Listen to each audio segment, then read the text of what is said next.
Hi, welcome all. Thank you so much for coming and supporting us at Arden and also your student. I am Ms. Cummings. I'm your school principal, and this is... Hi, I'm Mr. Young, Vice Principal. Again, I want to welcome you here to Arden for Back to School Night. We hope you have a great experience meeting all your students' teachers, learning about middle school life, and we will be out there in the halls. You'll see us a lot. If you have any questions, don't hesitate to ask. Both of us are very open door with email or whatever is needed, so let us know. Yes, you're going to experience life as a middle schooler. You're going to follow your child's schedule just as they do during the day, going from period to period. Just on a shorter scale, so much shorter evening. A couple things that you will see a PTA table tonight on the first floor. Please stop by. They're always looking for volunteers, and we're also trying to get you all to become members. We would not be Arden without a PTA. They fund and support a lot with our students, and we need them, and we appreciate them greatly. So we need your support to become members and to get involved. So stop by that PTA table. Dress code. The district has adopted a new dress code this year. Hopefully you're aware of it. If you're not, talk to your child and find out just maybe what is involved to make sure your child is in compliance and following the new dress code rule. Every Monday at 4:30, you will get an email from myself with pertinent dates, pertinent information, news. Basically, any and everything that's going on around Arden will come out in my Monday newsletter.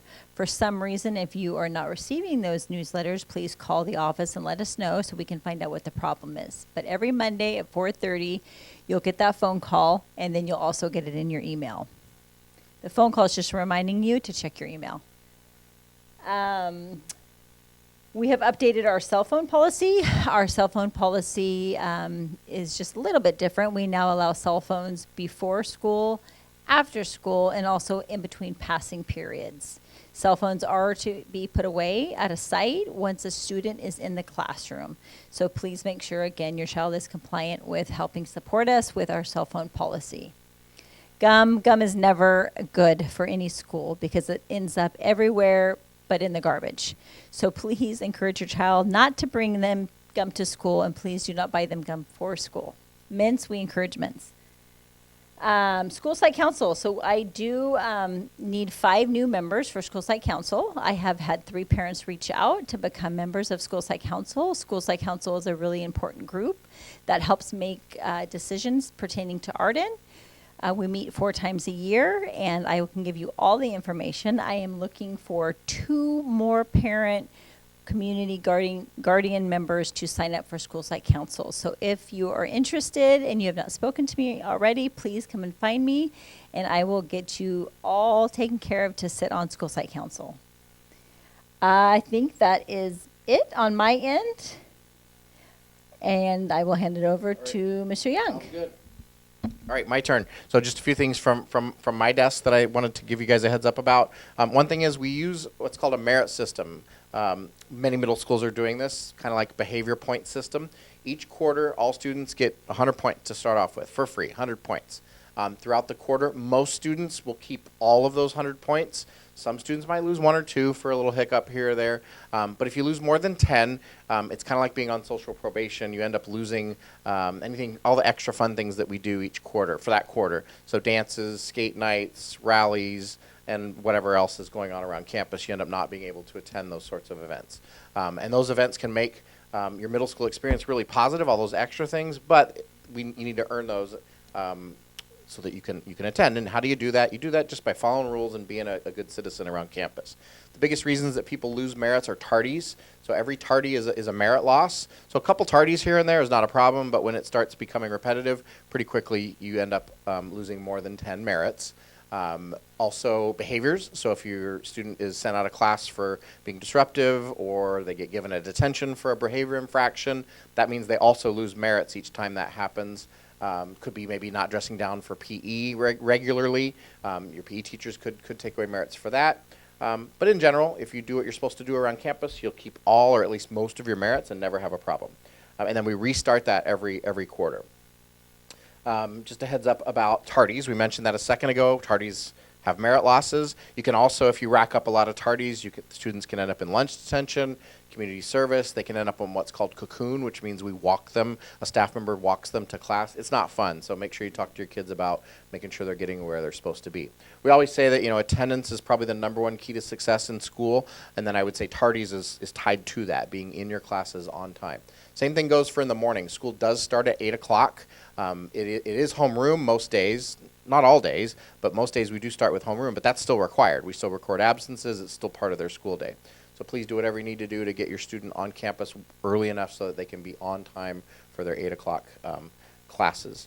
We have a new tardy system that helps us log things. If students are late, they get sent down to the office. They quickly type in their ID, or they show that their ID card gets scanned.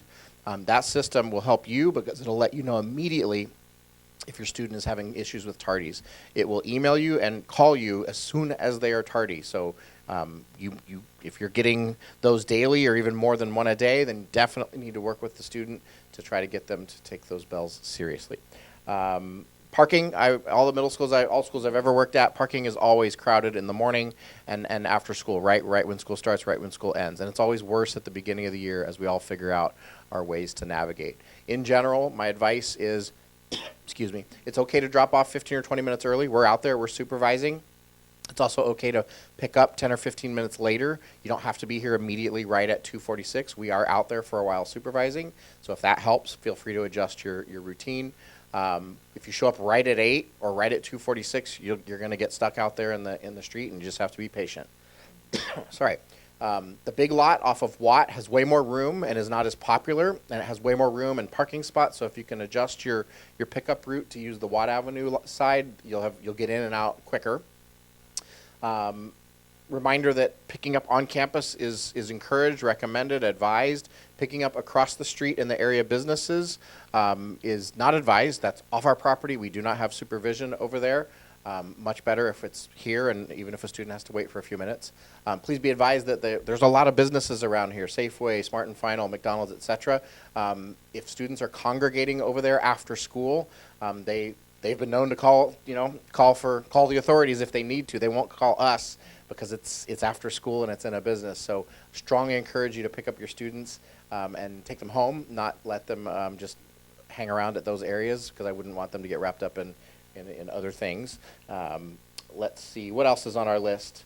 High school football games. So there's been a little bit of an issue last couple years with middle school kids going to high school football games and just getting dropped off. All of those high schools, Rio and El Camino, now, if a middle school student walks up, they are looking for a parent, and they'll be checking to make sure a parent stays with the students while they're there. So please, the high school games are awesome, but you need to be there with your student. Needs to be a responsible adult there. And reminder, when they're at those games, it's a San Juan event, so it's still tied to, school behaviors or school functions. Even though it's not our school, it's still a San Juan Unified event. Just a heads up about sports, like promoting them. I've coached middle school sports my whole career. I'm still involved to some extent, so I want to make sure you know what's out there. Volleyball starts here in the next week or two, I think. That's run through Mission Oaks Park District. You need to sign up through them. Practice here, but it's run by Mission Oaks. So call them or go on their website if you want to get into volleyball. Same thing for basketball in the winter. We got plenty of time, but basketball is run by the Mission Oaks Park District. Cross country is run by us. Wrestling is run by us. And track and field is run by us. So it's free, and you'll hear more information about that in the coming weeks. Cross country starts really soon, so make sure they're paying attention to the announcements if they're interested in getting on cross country. Other than that, we just want to say, hey, have a great evening. We'll see you out there. If you have any questions, don't hesitate to come up and ask.